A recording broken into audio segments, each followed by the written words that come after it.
Ce sont en moyenne 8 heures de travail par jour que les agents partagent entre collègues dans l'administration.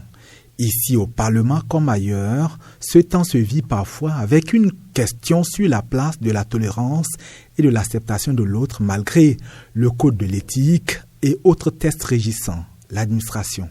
La tolérance, dans son sens le plus large, désigne l'attitude qui consiste à accepter les différences, qu'il s'agisse de comportements, de croyances ou d'opinions, même si on ne les approuve pas nécessairement.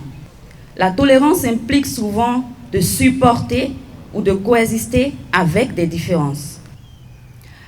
L'acceptation de l'autre, quant à elle, va au-delà de la tolérance. Elle implique non seulement un respect des différences, mais aussi une intégration active de ces différences dans la relation avec l'autre. Accepter l'autre, c'est accueillir ses particularités avec bienveillance, ouverture et sans jugement, tout en reconnaissant sa valeur intrinsèque en tant qu'individu, quels que soient ses choix ou caractéristiques. La communicatrice du jour est pourtant formelle. Il y a 1000 raisons pour les travailleurs d'intégrer la tolérance et l'acceptation de l'autre. Une culture de tolérance et d'acceptation réduit les tensions et les jugements, minimisant ainsi le stress au travail. 8. La création d'un environnement de travail sain.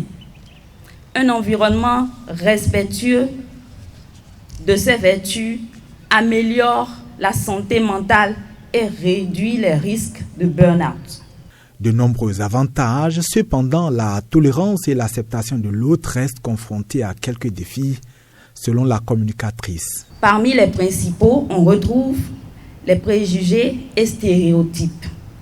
Les jugements rapides fondés sur des généralisations limitent l'ouverture à la différence. Les divergences idéologiques et politiques, les convictions profondes rendent parfois difficile la tolérance envers les idées opposées. Le manque de communication, des malentendus ou communications insuffisantes peuvent exacerber les tensions. Les croyances culturelles et religieuses.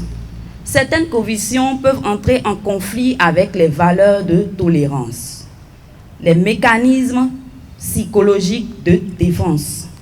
Les expériences passées peuvent engendrer des résistances à l'acceptation des différences. La tolérance et l'acceptation de l'autre dans l'administration parlementaire sont des moyens certains pour une administration plus productive et pour le bien-être des agents, va marteler la communicatrice qui appelle chacun à y mettre du sien.